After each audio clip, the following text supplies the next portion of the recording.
education one. Kristen, you. Please talk about longitudinal data system project at DOE.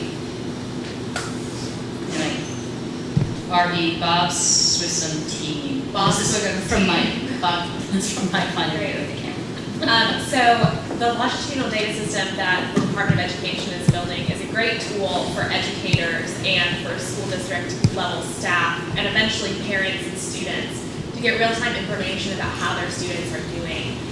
Basically, school systems have collected data for a long time on students, but most of the time they don't have the resources to store that, and so they've relegated to what Bob refers to as the vault, paper files in the basement.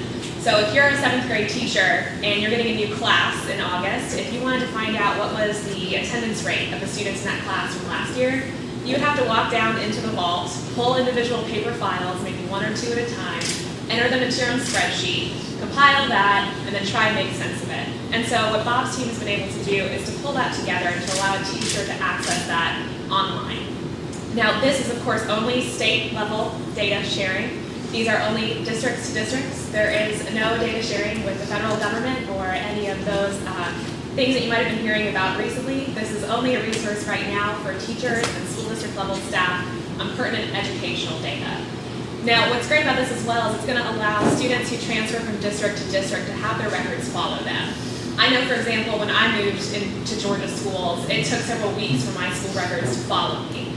Again, that paper file moving. So now, if you're a student who moves mid-year, those records will follow you from one Georgia school district to the next, so that your teachers can have access to your attendance record, your past CRCT scores, etc. And that'll just be a great resource.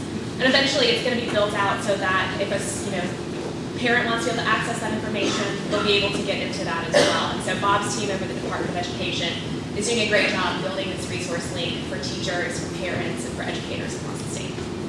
Mike, do you want to follow up? When might it roll out to parents?